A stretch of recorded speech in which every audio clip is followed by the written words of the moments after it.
Welcome to Living Free with Ahna, the podcast where we talk about the messy parts of healing, the courage it takes to change your life, and the freedom waiting on the other side of the pain that you've walked through.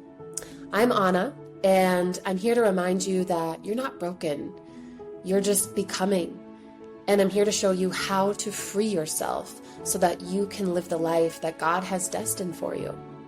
So here we explore how to live a life of freedom, embodiment, and we talk about the quiet power that arises when a woman finally feels safe in her own body. And so each week we dive into topics related to the nervous system, faith, relationships, healing, and the real stories in life that shape who we become. So this is your permission slip to break patterns, to rebuild your life, reclaim joy, and step boldly into the freedom that's been yours all along. All right, well, welcome everybody. Today we are diving into a conversation that I believe is going to be both courageous and also deeply human. I'm joined by Jamie Mustard, an author, artist, strategist, I'm sure many other titles, and I'll let you introduce yourself, Jamie, but also now the voice behind some extremely potent books that I'm now just being introduced to as well. So Child X, which is a memoir of his, as well as The Invisible Machine, which is a book that he wrote on the biology of trauma. And Jamie and I are also both huge advocates for the amazing tool of the Stellate Ganglion Block to support the healing of injury of trauma. And so we're going to chat about that today as well, since we've both received this. And I know that many of you that listen to, just follow my story on Instagram and Facebook and YouTube, you're very curious to learn more about this. And so, we'll have a powerful conversation that I hope resonates with a lot of you for healing and just hopefully also helps bring you hope. So Jamie, I'm so grateful you're here. I'm actually really quite honored that you're agreeing to speak with me today. And so for listeners that are new to who you are, would you mind just introducing yourself and just sharing a little bit, about your mission? Sure. Yeah. Well, first of all, thank you for having me. I was able to watch a little bit of your story, and I was really inspired by your just your journey and your vulnerability and your just kind of indefatigable quest to do better and feel better. I mean, it really can sometimes, depending on what we've been through, take that. And I found that incredibly vulnerable, incredibly inspiring, and I thought that's a person that I would like to contribute to. So Thank you. thank you for wanting to have me here. Okay, Yeah.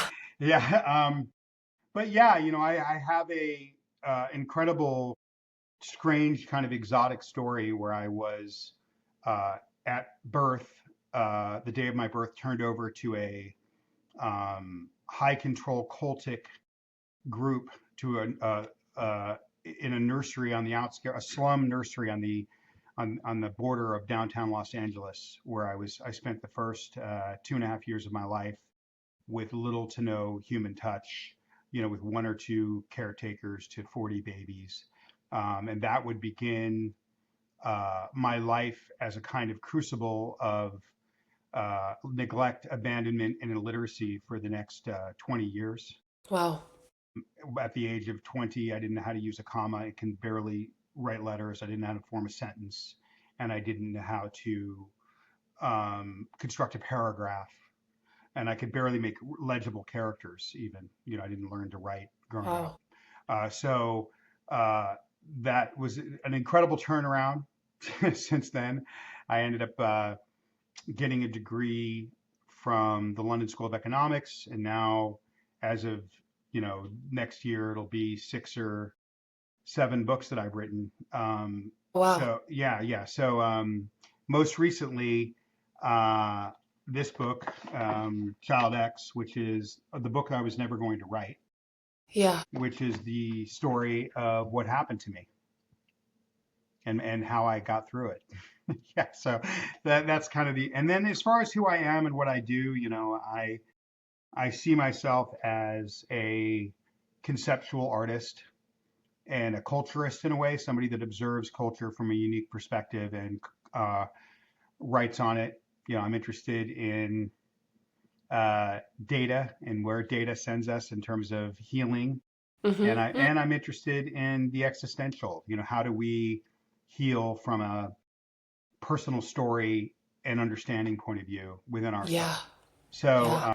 yeah, so I've written on both. The Invisible Machine is a book that I wrote with a prominent scientist and doctor who discovered the Stellate Ganglion Block a little over around 20 years ago. And then I've written, I have a graphic novel coming out, I have another one coming out. I've written a couple of children's books, I've done a lot. There you Yeah. go. Yeah, yeah. You sure have. Yeah. And I just want to kind of go back to, I mean, like you said, wow, what an amazing turnaround from not being able to understand how to write, like you said, by the age of 20. And then, I mean, like you're here, you're sharing your story. To me, like I talk a lot in my podcasts and in on Instagram. Faith has been a huge, huge part of my journey. And I believe that people can bounce back. I believe in the resilience of the human spirit. And so I just love that I'm speaking here with you today, hearing about your story and actually hearing about that part of your story and how you've gotten all the way here and all the things that you've done. It's just amazing. I'm really curious from, kind of talking about Child X.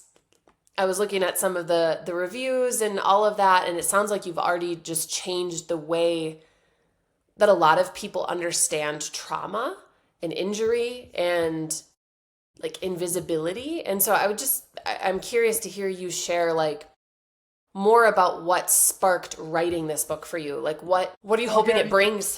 Well, I was never going to write the book. And the reason I was never going to write the book is I was carrying, even after I did this nervous system reset, which is what I think the dual sympathetic reset is, or the Stellate Ganglion Block is. Yeah, yeah. That was the only thing. Without that, I never write this book because Aha. trauma was Wow. so physiologically overwhelming my body that Yeah. I wouldn't have been able to write what happened. And the story is so incredible that it's unbelievable. So another reason not to write the story. And then I'm very embarrassed by the story. My parents turned me over to Scientology, which is run by a kind of naval religious paramilitary organization. So when you grow up, with these this indoctrination and this poverty, with not ever going to school or barely here and there, I went for 6 weeks here. When I was 13, we escaped to Oregon for a couple of years, and I got pretty much maybe the first semester at middle school I did okay, and then it was F's for me, because I was so far behind, right? Yeah. So it was more of a warehousing thing, and I didn't have basic needs. I didn't have glasses, and I couldn't see, and so I sat at the back of the class and when you're that numb and that traumatized, for me, I was not aware enough to know, oh, there might be a smart guy living in there. I just thought maybe I'm Yeah. stupid, and a huge part of my indoctrination up until my whole life, but starting at 4 or 5 when I could comprehend, is that everything is your fault. If something bad happens to you, you pulled it in.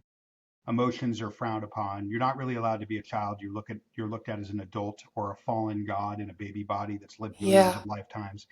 And then also it's kind of embarrassing. There's like this kind of sci-fi love boat, component Yeah. to it that I didn't want to be associated with. Yeah. I found it really, and just added to the shame, Mhm. right? And Mhm. which was the primary factor. So I do feel what Benbella Books offered me the opportunity to do was to tell it the way that I wanted to tell it. I get, they had some ideas, and their ideas of the initial approach were better than mine. So they got me started with a really, really interesting way to approach it. But then once Yeah. I did that, I was able to kind of tell a unique story of overcoming the impossible on my own Mhm. terms. Yeah. Yeah. That's So amazing. yeah. So yeah, I don't know if I'm answering the questions, but yeah. No, no, no, that's great. I want to go back to something you said. You said without the stellate ganglion block, you wouldn't right? You wouldn't have written the story because, and I can relate to that so much, with like what the block did for me. And I can kind of share a little bit about that as well. If, because I think it might also help listeners because we come from completely different backgrounds. However, I was buried by shame, buried by guilt, buried by fear, all of my life. And so I'm just curious, like when thinking about yours, Yeah. go ahead. Well, fear is another really good one. I mean, I didn't say that, but yeah, Yeah. fear is a huge part of it. This organization has kind of an intelligence wing, a secret police force. And the minute you speak out against them in the media, they Uh, create a program. Literally, I know this sounds crazy, but this is no, well I documented. believe it. But they create a program to destroy you utterly. Okay, and so there's also on top of the shame, there's a fear of retribution, right? Yeah. And that's Yeah. that's kind of buried in the shame of like they're going to hurt me if I ever tell my story. Absolutely. Yeah, and so what even to call it a stellate ganglion block, I feel like does it a disservice. I mean, at one point when I was working on the book with Dr. Lipov, we decided to call it the dual sympathetic reset Yeah. because I believe it's a full reset of the sympathetic nervous system.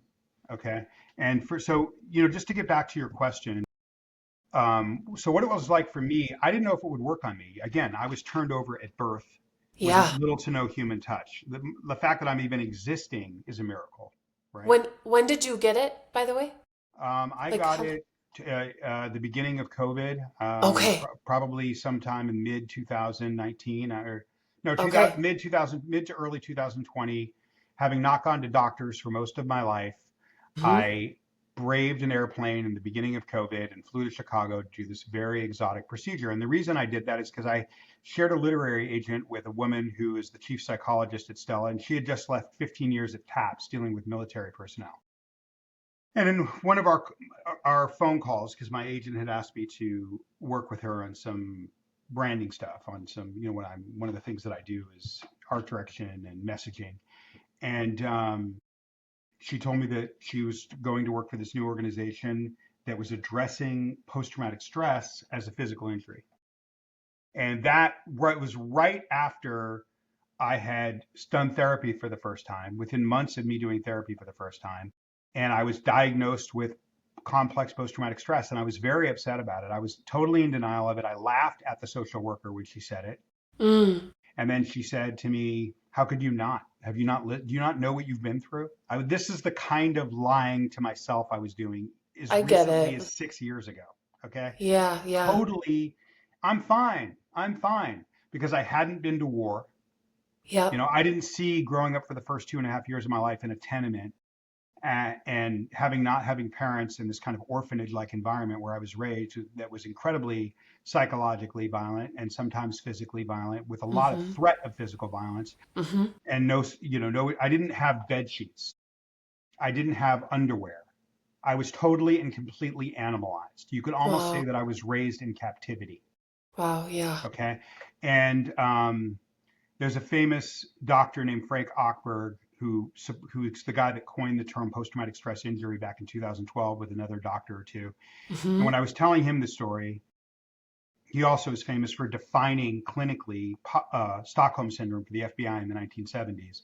And when I was telling him parts of the story when he and I met, he said to me, "Jamie, you were raised by wolves." Mm.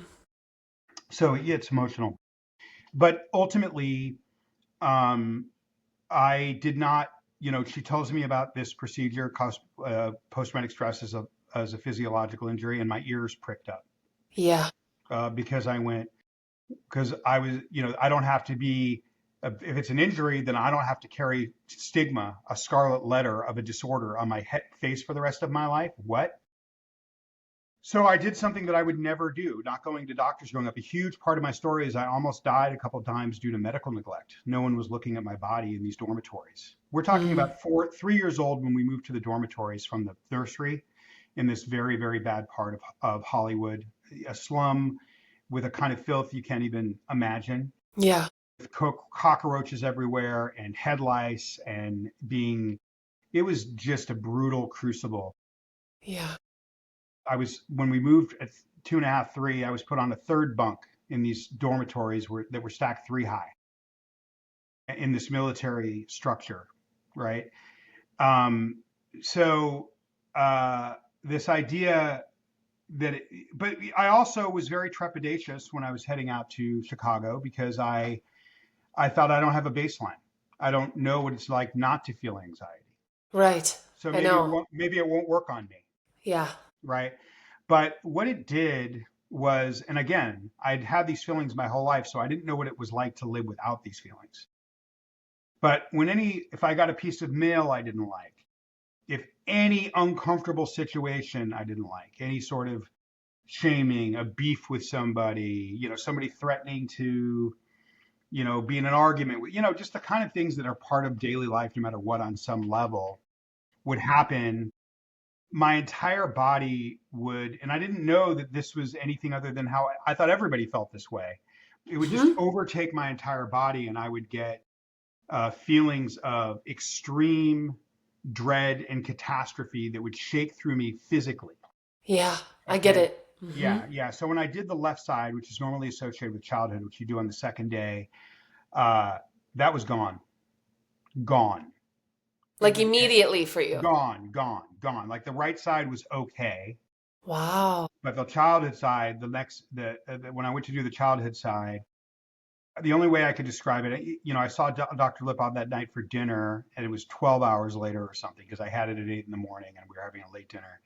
And he Yeah. was like, "Huh, you still have your horners," which is like one of the side effects that lasts for a few Yeah. hours. Yeah, and you get a droopy eye for a few hours. That means it worked. And but the only way I could describe it is, for half a century having a steel spring taut and pulled apart and taut and held, and then in a single moment, bam, the spring went back into Wow. spring form. And so it was very noticeable for the days, but it was just like I just was feeling this release of energy. Like, Yeah. I was yeah, going to ask what you yeah, felt because yeah, for me it was like a yeah, huge release of energy. Yeah. yeah. But now, I can talk about and I can face and look at some of the most, powerful and egregious things that ever happened to me. Yeah. And and I'm looking at it. I'm not experiencing the physical takeover of my body, the physical shutdown of my body, which I wasn't even aware that I had. There were two times in my life where somebody had asked me about my childhood, maybe two, maybe three times, but no more than three, probably two. Yeah. And I would start to talk about it, and it was like a demon would come out. Something would come out that was so painful and so powerful and so overwhelming that I thought I can just never go there. I Yeah. can just never go there. Yeah. Okay. And that was gone and has stayed gone completely since I did the left side, which is normally associated with childhood. You can only do one side per day. So to me, and I don't. There's a subtlety to this thing because you can't see it, and Yeah. even the people that do it 3, 4, 5, 6 months later, they forget how they were the previous 30 years of their life or 10 years of their life. So it's Right. tricky. But if you Right. really look at what this thing does to you and you look at it in a stark and immediate way, I believe it to be the most important medical innovation since the discovery of penicillin in 1917 and far more profound than the polio vaccine, just in terms of how many lives that it can save and what it can do for you as an individual. I'm so glad you said that. I'm so glad you said that because I completely agree. Only from just knowing my own experience, right? Like I don't have even all the knowledge you do behind everything regarding the block. But I believe, I really believe that this is going to save so many lives. I think it's going to make women fertile again, men fertile again. I think it has the ability to be like the number one healing tool that we have access to. Yeah, I mean, just on the fertility, I mean, there's so many, it affects there's one doctor I work with who has different doctors start to have a more and deeper understanding. There's a doctor I work with named Dr. Ryan Wood, Okay. who sees it as a physical injury to the um, autonomic system in the body. Okay. So, and then post traumatic stress is a result of damage to your autonomic system. Mm. So he's treating dysautonomia. And what's incredible is how many people with fibromyalgia, POTS, different autonomic disease, they'll get like an 80% symptoms reduction from this treatment. So I think he has an understanding that is quite profound. In Yeah. fact, I was invited to go and present this, present on the biology of trauma to the government of Armenia. I was invited by Mm. the Public Council of Armenia, which is part of the state of Armenia, to present to them the Ministry of Health and the Ministry of Social Reform, because they just lost a civil war there, and they have a history I mean, they have a lot of veterans under the age of 21. And Uh-huh. so I was able to present on this and brain health, Dr. Daniel Lehman's work, and the kind of in the the kind of my understanding of how those two things work together. Yeah. Okay, Yeah. um, because there's a massive increase in brain function when you do the dual sympathetic reset or the stellate ganglion block. And one of the things that you'll see, and when I had met Daniel Amen quite by accident through some of my other work as an artist and a person with ideas. One of the Yeah. doctors that works for him and runs the clinic in LA, Dr. John Faber, had read my first book. This is how Amen came to me. And he sent me a message and said, hey, I'd like to, yeah, I'm a fan. I'd like to, invite you to speak to inner city kids in LA, and I'll pay you. And Mm. I said, well, I don't think I could charge for that. Yeah. Talking to the kids from my hometown. Yeah. But we talked and we developed a friendship, and I didn't realize that he not only did he run the Amen Clinic uh, in Los Angeles, but he is one of the most bona fide and accredited forensic psychiatrists in the world.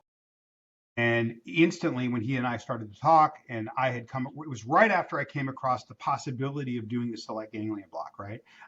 Right? This is not a lot of people know the Wow. story. So I said, hey, I heard about this thing and I want to be better. Wow. And I've been diagnosed with post-traumatic stress. Have you heard of this? He said, I heard of it. I don't know a lot about it. And I said, well, could you vet it for me? And he said, it would be my pleasure. And then so he goes through, gives me a whole way to evaluate it, like what are the risks? How invasive is it? What's the upside? And I, so he tells me, and then he reads a bunch of articles and sends me a way to evaluate it and sends me a couple of articles. So this is what you should look at. And at that point, with all the modifications, we're talking about 85 to 90% effective in the most extreme symptoms of post-traumatic stress. And so it was a no-brainer to me. So I go and I do this thing, and eventually I tell him, "Hey, man, this has altered my life in a way that I didn't think was possible, because I didn't even know I was sick 6 months Yeah. ago." Yeah. And he said, "You need to get on the phone with Daniel Amen. You need to get on a Zoom call with Daniel Amen." And then and that's what makes Daniel Amen so special Yeah. is he doesn't have it all figured out. He still wants to know. It's open. Yeah.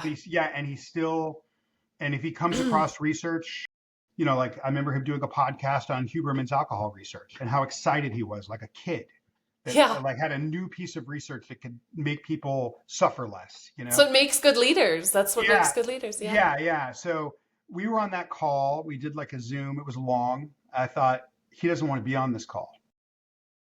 Right? Like I just was thinking this guy doesn't want to talk to me. And I wasn't fully aware of who he was at that point. And so I just thought, okay, I'm just gonna ask questions and not, presume much. And probably about 40 minutes into the call, I think it was probably an hour and a half call, which is long for him. He's a busy Yeah. guy. He Yeah. finally said, Jamie, what do you want? What do you want from me?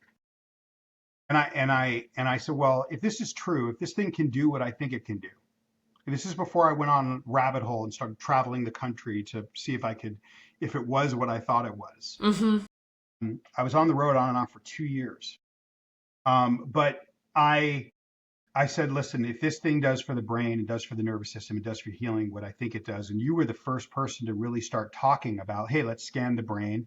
Mental illness is a biological injury. It's not, if the, you were mocked for it, you were ridiculed. Then the data science came in and you were right.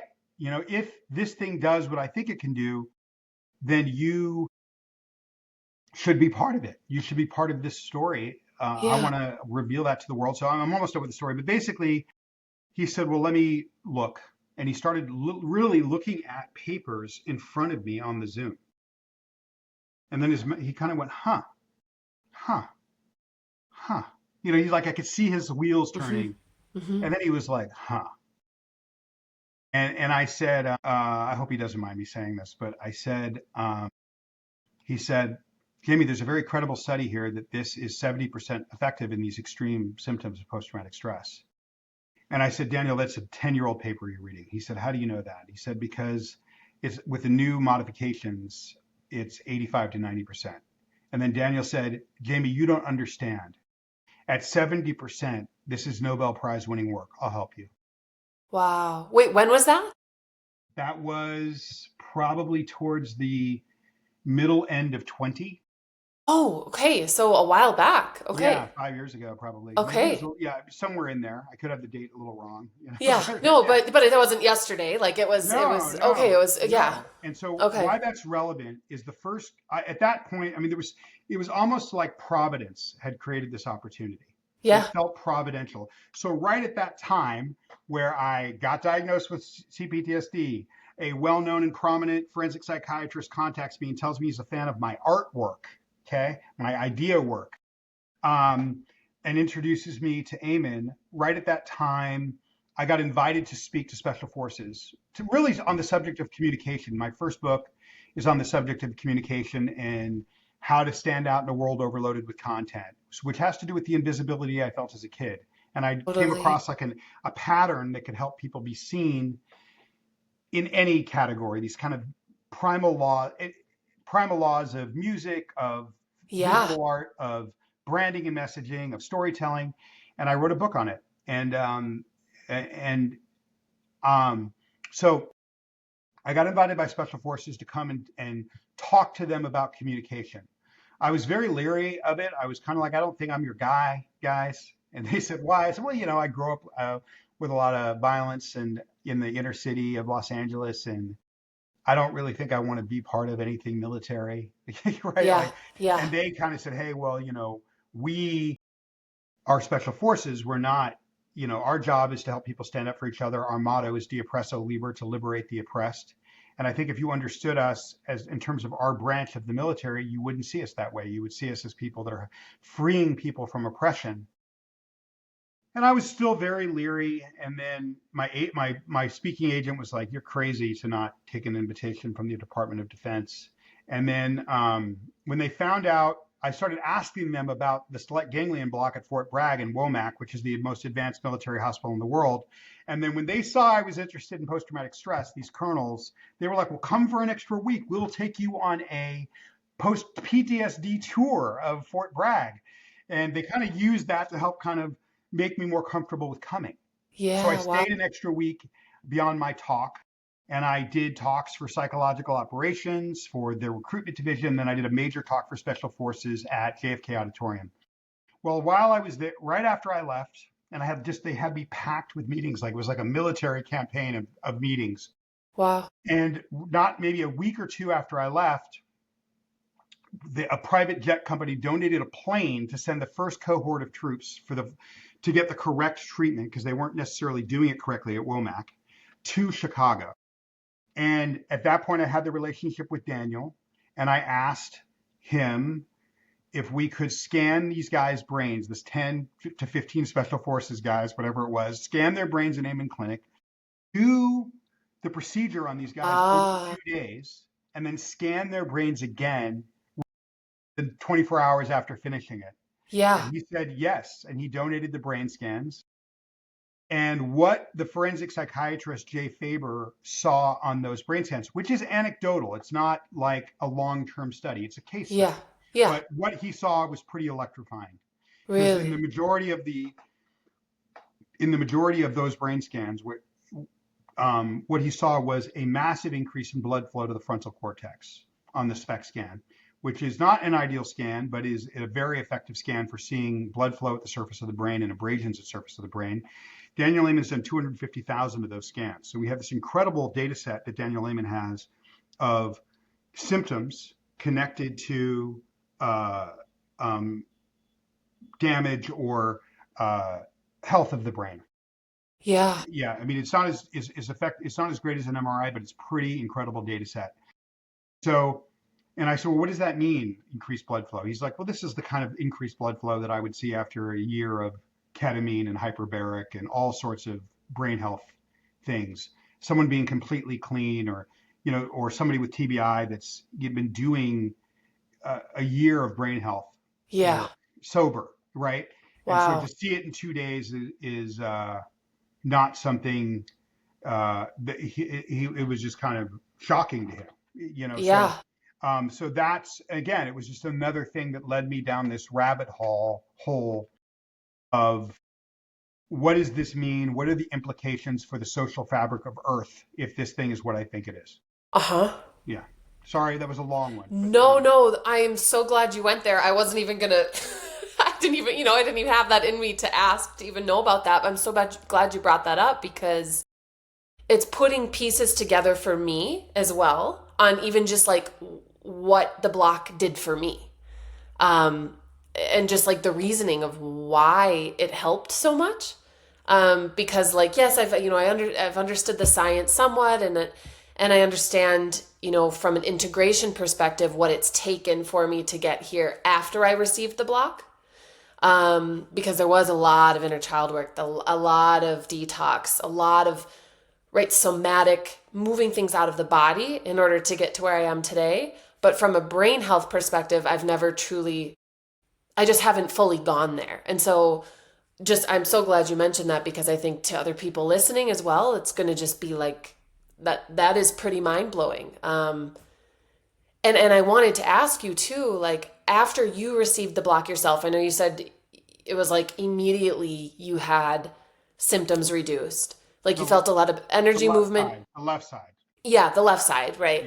Yeah. But what did you notice over the course of the following 6 months? Like, were there certain things for you that kind of arose or certain Oh wounds my that got, God. Oh my God. I mean, I, joy.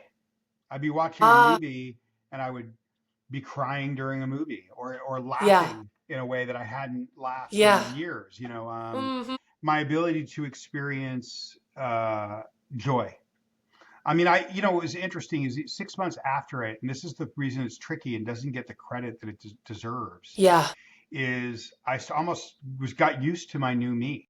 And then for something sure. bad would happen, and I'd be like, oh yeah, I'm just normal now. And then I would force myself to remember, okay, if this had happened before I had done the block, that it would have crippled me for a week. And now Totally. it's just like a bad thing that happened. Right. Yeah, Yeah. So again, we think, we know how it works. What I set up, the mission that I set on to after Fort Bragg was, I told I bonded with these special forces colonels who were in their retirement window after 20 something years, and they were going to go into military transition yeah, of helping people transfer out of special forces. That was going to be their full-time gig after. They weren't so convinced, but they, in my work with them, when they saw what this thing could do, yeah, Colonel Paul Tulin and Colonel Stuart Ferris, they started putting a tremendous amount of energy into making this part of what they do. yeah, And I, yeah, so yeah, I mean, it's so encompassing. Again, if one understands the nervous system, what happens when one has a trauma, and there's two things that cause this. One is a blunt force trauma, like a sexual assault or war, your buddy gets his head blown off in front of you or something. But yeah. I think the more common thing that causes this in people is what's called prolonged allostatic load, which is somebody carries toxic stress for too Mm-hmm. long. Mm-hmm.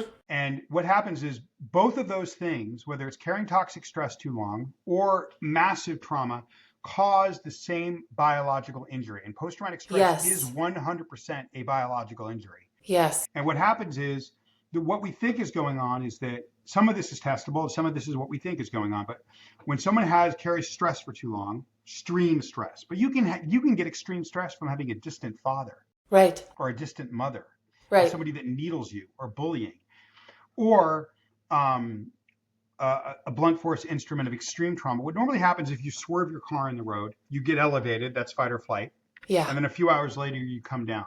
Where when trauma is too extreme, what happens is you go up to that fight or flight and you stay there. Yeah. And the biological, what's happening is completely biological. What we believe is happening in the body is that people with post-traumatic stress have 20% more norepinephrine in the brain. So the brain starts secreting norepinephrine, or the norepinephrine. Yeah.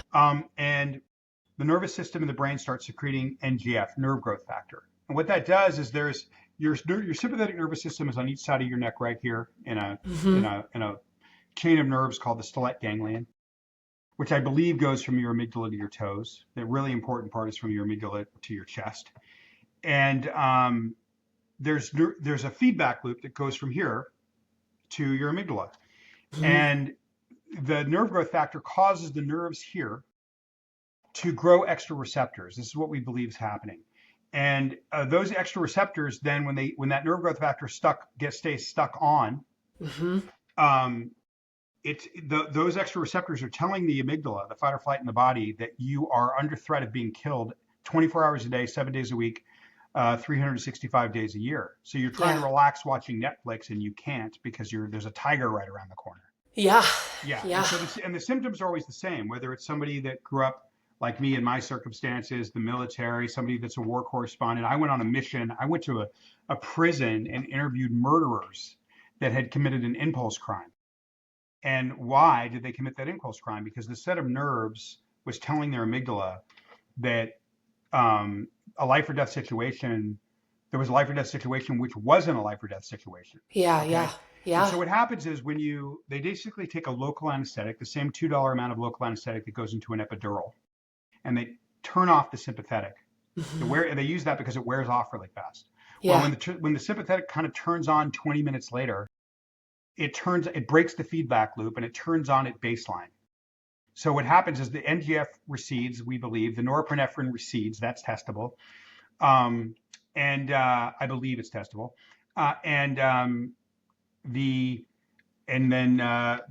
So you have where you had 4 receptors in these nerves lying to your amygdala.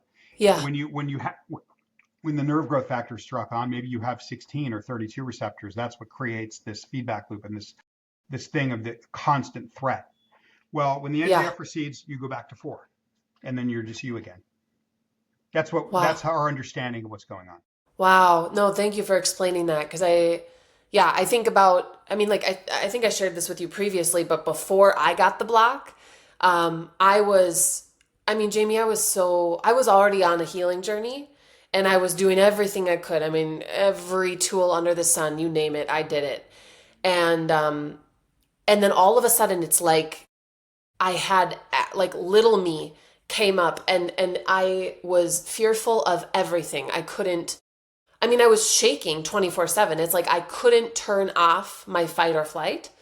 I couldn't go outside. I couldn't have the lights off in the house. The second it got dark outside, it was like the world was ending. And the thing is, you can't logic yourself out of that. You can't reason your way out of that. And so just hearing about the actual science behind the block and why it is so powerful. I mean, for me, after I got the block, there were certain things that got worse before they got better, but now I'm completely free.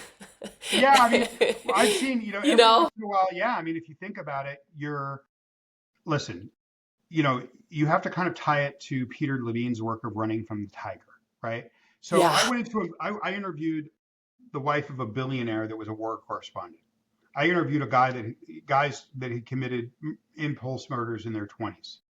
I've interviewed a Rwandan genocide survivor where he lost his parents and all but one of his siblings out of a family of 11. Okay, I interviewed first responders that you couldn't leave their house. I interviewed human trafficking victims, sex trafficking victims. And in fact, when I came across this thing, the 2 largest cohorts getting this were A, the military, and B, sexual assault survivors.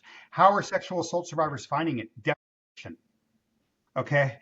And and the quest that I went on was, are these symptoms the same? If it's biological, then the symptoms will be the same, no matter whether it's the genocide or a Rwandan genocide survivor. Right. Having someone bully you.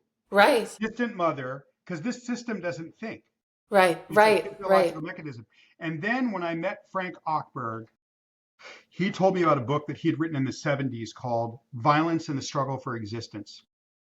And that book came out 1970, came out 2 years after Martin Luther King was assassinated. In fact, Coretta Scott, he wrote it with a bunch of Stanford scientists. In fact, Coretta Scott King, Martin Luther King's wife, did the foreword to that book. And there's a chapter in that book, and that's what set me on fire, called Biology and Aggression. And it basically said in 1970, this doctors, we know trauma is biological, and here's how we know. If you take a dog, a cat, a pig, a horse, a zebra, an elephant, any animal, and you just were to torture it for 24 hours straight, 48 hours, torture it like a really extreme form of human torture from the Middle Ages. Yeah. And then you were to put it up in the Ritz-Carlton for the rest of its life. That animal would be different. It would never be the same. It would be very aggressive, fight, or very timid, flight. We didn't just give that animal a disorder. The scientists had known, over 50 years ago that this was biological. And then, at some point in the, between 2006 and 2010, Dr. Ochberg and Dr. Lipov met, right? Oh, wow. Yeah, Okay. yeah, Okay. yeah. And so, what happened in me and why I kind of architected the invisible machine and put that together. And I wrote on that book, Eugene wrote on that book, and a brilliant writer helped us put it all together named Holly Lawrence, who had written on post-traumatic stress and had written on incarceration. What I was interested in that book was, wait a second, only the military gets this? Only special, right? And every time you would see this on 60 Minutes or Joe Rogan, Dakota Meyer, who won the Congressional Medal of Honor, talked about it on Joe Rogan, you're only seeing this extreme guy. And I said, someone needs to bring this to the living room. If you're a stay-at-home dad, a kindergarten teacher, a yoga instructor, a baker, a plumber, a candlestick maker, someone and the APA says maybe 5 to maybe it's 8% of people have post-traumatic stress. I would argue that maybe, and again, this is my opinion, 50 to 80%, I think, of the U.S. population probably has this physical injury. And I agree with you. And those numbers are really easy to achieve. Like if you just look at women are half the population, 1 in 4 women are sexually assaulted, they have it. And when you start just adding up the minimal, 1 in 7, 70 to 80% of people will have a extreme traumatic event in their lifetime. When you start adding up all the little subcategories, you quickly get to 50% of the population. Yeah. Right? Yeah. So I thought this may be one of the most profound medical discoveries in human history, and people may miss it because you can't see it. That's why we call the book the Invisible Machine, because it's like it's a broken leg that you can't see. Yeah. Oh my gosh. Yes. I agree with you 100%. I mean, I work with a lot of women, and I've worked with people to try to help them, heal their bodies naturally. And there's we're seeing, I think it's 1 in 2 people with cancer. There's the chronic disease epidemic is like through the roof. The number of people that have autoimmune fibromyalgia, people that have endometriosis, fibroids, PCOS, infertility. I mean, I could go on and on and on and on. And it's like, and what I believe truly is at the root of that, Jamie, is post-traumatic stress. And toxins as well. And I believe that they link up, and whether you had a mother or father that put you down, or whether you were coming back from Iraq wondering after redeployments, the symptoms are always the same. Hypervigilance, hyperarousal, reactivity, hair trigger. 25% of the guys that come back from Iraq and Afghanistan have ED. You can't have sex if you're running from a tiger. Right. I was actually gonna bring that up. Like, if you've heard, because like I know for myself, and I want to be more open about this and not have it be so taboo, because it affects, I think, way more people than are willing to talk about it. But like improved sexual function, right? Improved my cycle and all of that. And I think, from a male perspective too, right? Have you heard a lot of stories of people having improved sexual function? After, Yeah, I have. yeah, I've heard stories of, yeah, you can't, if you think a tiger's right there all the yeah, time, the yeah, last thing you're going to be like is, I'm going to have enjoyable sex right now. I right. want to try to eat right. And so, the other thing that I found really startling to me was, in the military community where they're protectors, the ultimate form of flight is unaliving yourself. In the neighborhoods where I grew up, where violence was acceptable, the ultimate form of fight is harming somebody else. Yeah, A homicide. yeah, And so I started to wonder, say you have a poor black kid that grows up in the projects, and if you grow up in poverty in America, it's not about poverty, it's about comparison poverty that we have in America. If you grow up in the projects, or there's no way you're not going to have this injury. Okay. right, right. And then say you're a police officer who has friends die, and he's wondering every moment if this is going to be the traffic stop that is the stop that takes his life or her life. You have that person also has this injury. And so you have a routine traffic stop, and somebody is going to prison and somebody's going to the morgue because their nervous systems are telling them that this innocuous incident is a life or death situation. So I Yeah, started thinking, how much is this woven into the fabric of our culture in terms of conflict? yeah, And so I wanted to create a book that would bring this to the living room. And so that people could, I thought the majority of people that have this thing may not have a high ACEs score, adverse child experience score, and just because they wouldn't associate themselves with the very specific traumas that are in that score. And somebody needs to let people know that they don't have to be, um, I'm not against medications, but if we can get to the root of something, wouldn't that be better? yeah. Oh my gosh, thank you. Gosh, thank you for going into all of that. I wasn't even going to ask about all of that, but that is exactly what I think people need to hear. And I agree with you 100%. And my goal in like even having you on this podcast, right, and trying to get this message out to more people, and also especially women, is just because I see the depression, I see the anxiety, and I know it doesn't have to be big T trauma, right? It can be little things that accumulate. Someone says something to you in the lunch line and it stuck with you. And I mean, there's postpartum depression. There's so many things affecting our world today that I think the stellate ganglion block can help dramatically with. So thank you so much for going into that. And I know we're running a little short on time, but I wanted to ask I have before we. time, but I think you have to go. Right? I have like an extra 10 minutes. All right, well, let's do it. Let's Yeah. do it. Okay. And so I'm curious, if you had one message for for people, just for anyone listening, as it maybe relates to your book Child X, or the Invisible Machine, or trauma, that you would want people to know about their body and their body's resilience and their ability to heal, what would that be? Can I give two messages? Please. Yeah. Okay, I'll start with the biological because that Okay. led to the existential for me, and which we could also say the spiritual. Okay. Yeah. Yeah.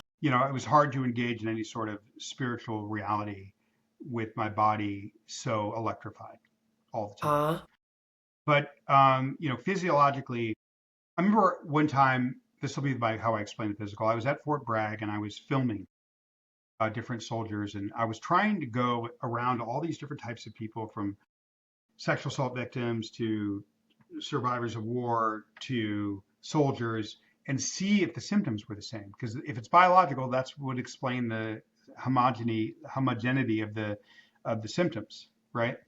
And I I was talking on camera, interviewing a prominent psychologist, and talking to her about it. She started arguing with me, going, Jamie, you're trying to make it seem like this thing's the panacea, that it can solve everything, and there's all these incredible therapeutics out there, and I'm nervous that you're trying to take away from those therapeutics, and you're giving this thing too much credit, oh, right? wow.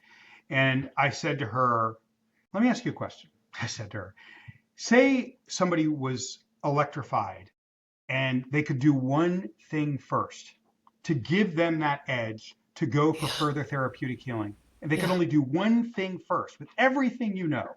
right? This person was brought in by Yeah. special forces as being somebody that was really good at making people better. Yeah.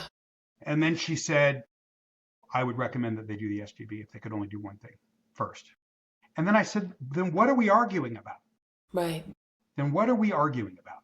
If you anything, if you have a broken computer and you're trying to run software on it, it's not going to run very well. Fix the Right. computer, fix the hardware, then do the therapeutics. If you believe in the Right. invisible machine, I'm a big believer in therapeutics. Okay, I'm Yeah. not, yeah. So there's that, right? Yeah. But then there's the existential part. And what happened to me, Child X tells the existential part of everything I went through before the SGB, and I still became me without the SGB. What? And that is actually profound. I got my first book came out in 2019. And that's a huge part of the story because I'd finally started to accomplish something that was getting me, the kind of attention or acclaim or, acknowledgement of my goals, Yeah. which was to see how far could I go from where I started was kind of motivating me, Yeah. right? How could I find meaning in what happened to me? Right. And I got this thing came out and it won a really cool award. And I was getting all this, attention and I was less happy. In Mm. fact, even doing the deal, I was miserable. All I was thinking about is what could go wrong. Sense of doom is a major part of this. The other shoe Yes. drop, right? Yes. And so it was actually having that first book come out where I went, this is not supposed to be like this. I've worked my butt off for 20 years to be accomplishing these things, and I'm more anxious and less unhappy. Yeah. Okay. And so that primed me to be looking. That's what led me to therapy, or maybe it was right in that period. And that's what eventually led me to doing the dual sympathetic reset or the Stellate Ganglion Mm. Block.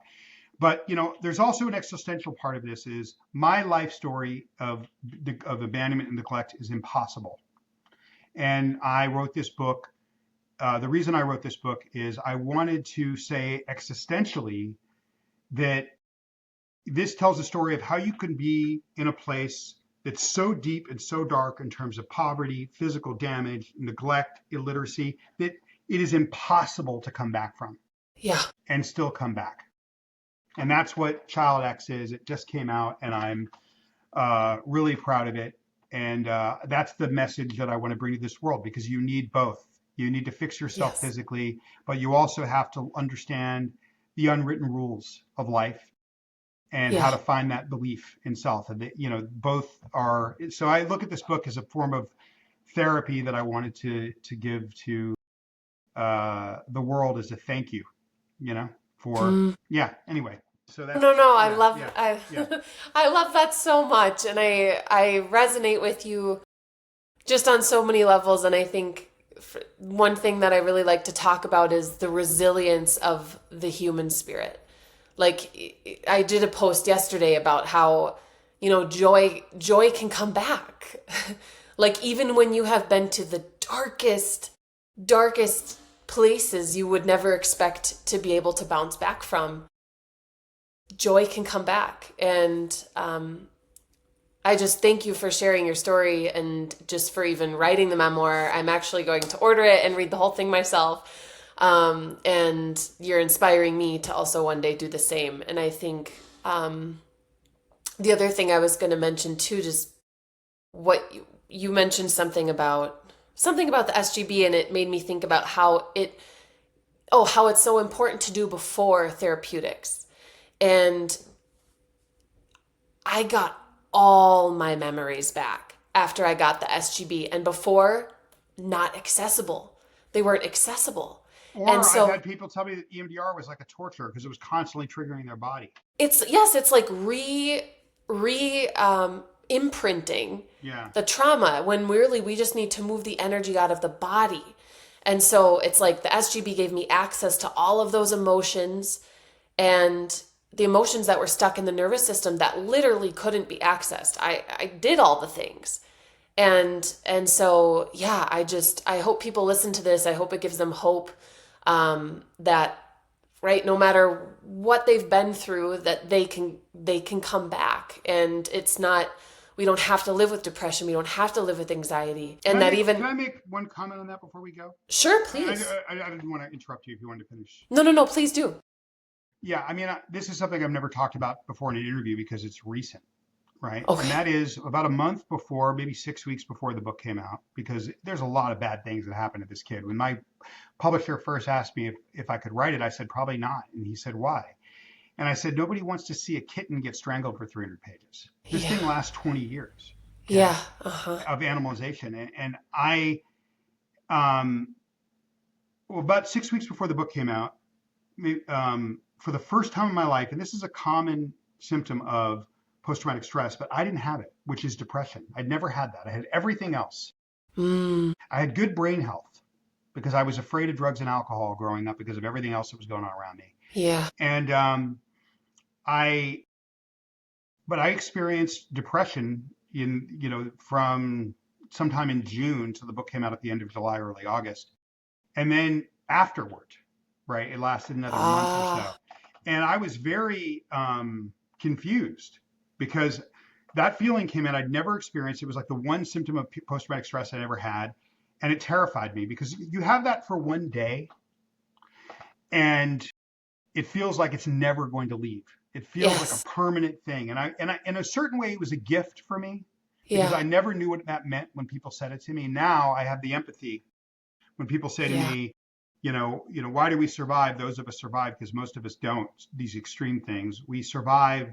Hopefully, to those of us that do, to have more empathy for those for others, Yes. right? Yes. To have some of us out there that have it deeper. And I don't necessarily want to claim that about myself, but I'm hopeful Mm-hmm. about that aspect of myself. And then, I'm seeing this social worker and she says, well, maybe it's temporary. You never had this before. And it lasted about 6 to 8 weeks. And the realization that I had, about a month after when I was still feeling this book coming out, and also the entire world was going to know what happened to me and what was done to me is Yeah. embarrassing and my shame, my Yep. secrets. This was my secrets that I was going to die with. I Totally. even, a few months earlier, had written a graphic novel that I didn't think would ever come out. There was a Yeah. sci-fi future adjacent version of my story with the most beautiful artwork of all time in it, because I Oh, wanted there he is. to. Yeah, sorry, I wanted to show you. And you drew Yeah. these? No, so I worked with this artist in Italy, and I wrote this story, which sold after I made the deal for Child X, and just came out 3 months after, or 4 months after Child X. It came out early November 18th, um, so a few weeks ago. And because I could never think I was going to tell the real story, so then I finally agreed to tell the real story, and then this other thing that I'd kind of been working on in secret sold. And so they both came out within a few months of each other because I was, Wow. this is fiction. It's a sci-fi story, but it's the same story, almost every scene, Yeah. except there's magic in this one. Oh, wow. Yeah, and Okay. hybrid. But the point of the matter is that um, what I realized was that um, what I finally had the realization that I was lamenting the loss of time. Like I was somebody that people always saw as self-possessed and being connected to others in a deep way. Yeah. And so I never was looking there as part of my problem. But the reality is that for me, this secret, which had nothing to do with the STB other than that, well, it did have to do with the STB freed me up to tell the secret. There's no way I tell these secrets and I reveal this shame and this hell Yeah. if I was still feeling it in my body. Yeah. But what I realized is I started to realize that wonder if I was regretting just the time lost of holding on to the secret, and that how much have I been disconnected from myself and others because I've been holding on to this secret and this shame. The minute I had Yeah. that realization, the depression went Wow. and stayed away. Wow. Yeah. So again, both are important. I Yeah. needed to free myself physically to look at myself. Yeah. And then I needed to understand the profundity. I've had people, this kind of goes to what you said earlier. I've had people, two things, then I'm done. I've had people, therapists tell me they've gotten more done in 10 weeks than 10 years after someone has done an SGB in terms of Wow. progress. I believe it. I mean, I Okay. believe it. Yes. Yes. And then I also had a guy that's the kind of, that's a major character in the book, tell me, he was a special forces guy. The special forces had spent $1 million trying to fix this guy because they don't want crazy special forces guys out there. They get extra help. And he had been doing therapies, EMDR. He was the guy that told me EMDR almost killed him. And he'd been doing all these therapies for 20 years. And he said that when he did the SGB after 20 years of kind of getting nowhere, he had been not only, had he been in war and killed people and shot up medical heroin in Afghanistan, but he was molested by a stepfather from 8 to 16. And he had been, when I met him, he had been suicidal pretty much his whole life. Yeah. And I hope I'm allowed to say that word. And he went back to being himself. He said that he was like since he was a little kid, having a horror show playing in the background all the time. He couldn't be with his kids. He couldn't be with his wife. And the picture just turned off and he was present. That's how he described it. But the other thing that he said that was quite remarkable was that he felt that the 20 years of work that he'd done kicked in. It wasn't wasted work. That's amazing. Yeah, that the work he'd done prior, not even after. Yeah, I thought that was really interesting. Yeah. Oh my gosh, yeah. Oh, well, thank you, Jamie. Yeah. Thank you. No, seriously, thank you so much for sharing all of this, and also for sharing your book, even, because I know just the courage it takes to share your story, and I'm sure even the details of your story, and just I think it's going to give a lot of people hope for their own healing, and I hope that this episode does as well. And I also hope that we can stay in touch. I feel like there's something we're probably supposed to do in the world. I don't know what, but I would love it. But hypervigilance, hyperarousal, hair trigger, paranoia, ideation, all of these things can go away, and they can go away in a few days. This thing is these things can. It's hard to believe, and I almost didn't do it because I thought as an artist maybe my edge would go away. It's made me so much better of a writer and an artist. Yeah. Yeah, because I'm connected to myself. I was just going to say it gives you access to yourself because you're not in the fight or flight. Yeah. Sense of doom is a constant one that the people feel, and it's always the same no matter what causes it. And I had such a sense of doom that I was creating doom. Oh yeah. Yeah. And then gone. Yeah. Right. Yeah. So again, there's the military is the leader in this. They're doing tens of thousands of these a year. They're doing 3,000 alone at Fort Bragg alone, or at least they were 5 years ago. That could be more now. They're the leader. And so I just want people to not have to suffer anymore. Same.